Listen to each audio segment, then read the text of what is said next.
Hey, welcome back. This is your host, Mark Gunnels, here with lineups. Thank you guys for checking in to another episode where I'm going to update the freshman power rankings. Now, as you guys know, I've been doing this throughout the whole entire tournament. The first episode was before the tournament started, and I've done it after every weekend as we advance into a new weekend, which is now the last weekend of college basketball. The Final Four is set. We have UConn against Illinois.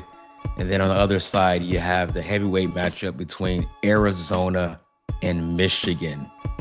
Now, before the Sweet 16 and Elite Eight last week, we had 8 star freshmen still alive. Now it's been cut in half. It's only 4 left. I guess it's fitting, right?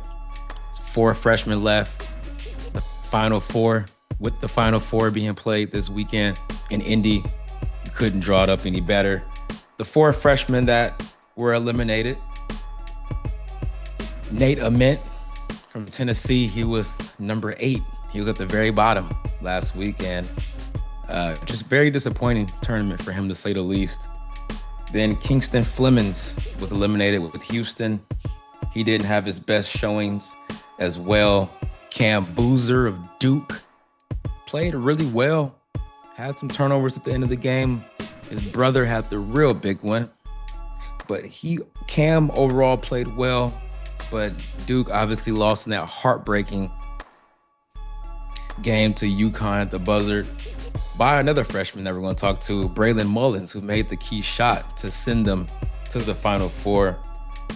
And the last freshman on the list that was eliminated over the weekend, who was number 1 on my list heading into the Sweet 16, was Darius Acuff Jr. He played well. He scored 28 points, but they ran into a buzzsaw in Arizona. They were just too good. Acuff didn't have much help.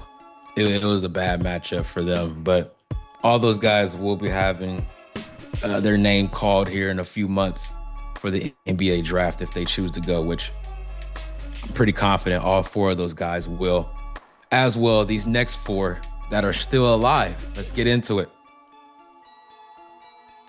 At number 4, it's kind of funny having this guy number 4, the last on this list out of the 4 freshmen remaining, considering he had the biggest moment of the weekend.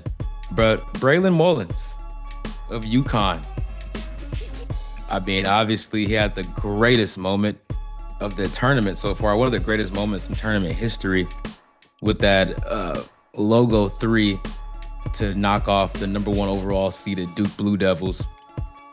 But take away that shot, he still didn't play well in that game for his standards. I mean, he only shot 1 for 5 from 3.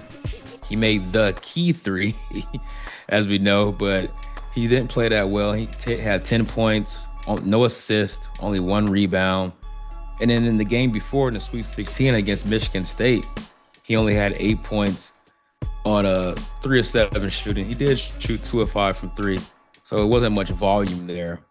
But this is a guy that averaged 12 points a game throughout the season, shot really well from 3. He still hasn't quite found his footing in the tournament. He's only shooting 20% from 3 overall throughout the 4 games in March Madness. So if you're a UConn fan, you have to be thrilled the fact that he's still not even shooting well and you still made it to the Final Four. And glass half full, you would think after making that monumental shot that could maybe carry over to the Final Four. And if it does, UConn has a legit chance to win another national championship. So he's number 4 heading into the weekend. And then number 3, it was a nice battle between who's going to be 3 and 2 between the 2 Arizona kids. And Burries has been ahead of Cole Pete on my list every time thus far. But I think now I'm going to flip it a little bit. I'm going to go with Burries at 3 here. And he's still playing well. I mean, in the Arkansas game, he was great. He shot 7-11 from the field, 23 points, 5 rebounds. Very steady, made a lot of key shots, set the tone, was good defensively, but he did struggle a little bit. Emphasis on the words a little bit against Purdue. Shot 4 of 10 from the field, 14 points, 6 rebounds, 2 assists, had 3 steals. So he didn't play bad, but he set the bar so high. Because in previous games in the tournament, he shot 63% from the field, 71%, and 60%. And then against Purdue, he only shot 40%. But he did shoot 4 of 7 from 3. But all in all, I love this guy's game. I said it again and again. He doesn't look like a freshman out there. He's always composed, in control. He just looks like a savvy veteran out there. So I love his game. But I think his teammate had the more impressive weekend, and I can't ignore that. And that's Cole Pete, the 6'8 freshman at Arizona over the weekend. Against Arkansas, he gave you 21 points on 8 of 11 shooting. And then against Purdue, he gave you 20 points, 7 rebounds, 3 assists on 50% shooting. So he gave you back-to-back 20 balls. He was distributing the ball for a big man, finishing with authority around the rim. And both these guys are going to be lottery picks. I think both should be top 10 picks, talking about Burries and Pete. Arizona's machine, as you guys know. I think the winner of that game between them and Michigan will win the national championship, and I'm going with the Wildcats. I had them before the tournament started winning it all, and there's no reason for me to backtrack right now. So that leaves one more freshman on the list, and I think it's pretty obvious where I'm going with this one. And like I said before, I think the 2 Arizona freshmen, the problem with them and having them one is the fact that they're sharing the load together, not only with between them two, but the rest of their roster. I mean, Arizona is stacked. But this freshman, he carries more of a responsibility on his shoulders because they go as he goes. And if he doesn't play well, they're probably going to lose. And that's Keaton Wagler of Illinois.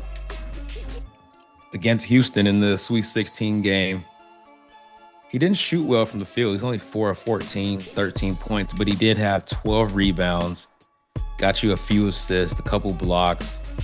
Only had 1 turnover, though. That's the key stat for me because everybody knows that Houston is a very tough, physical, defensive-minded team that thrives on turning you over and creating fast break opportunities. And the ball is in Wagler's hands 90% of the time for Illinois. He's initiating offense for others or he's creating his own offense. So for him to only have 1 turnover in that game in 38 minutes is incredible. He controlled the pace of the game and they pretty much dominated Houston. They made a little run in the second half to make it somewhat interesting, but there was never a doubt that Illinois was going to win that game. And the game was played in Houston. So it was basically a road game for the Illini. But moving forward to the Elite Eight game, this is where Keaton Wagler was special. 25 points on 8 of 17 shooting, 3 assists, 2 rebounds. Once again, low turnover rate, only 2 turnovers.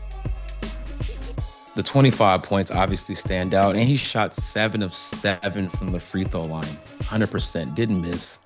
Another freshman that's just calm, cool, collective. And this guy was under-recruited. And as a Kansas fan, it's actually frustrating because he's from the state of Kansas. And he was a 2-time Kansas Player of the Year. But for some reason, he wasn't highly recruited. And he's a 6'6" point guard. I love his game. I love his poise.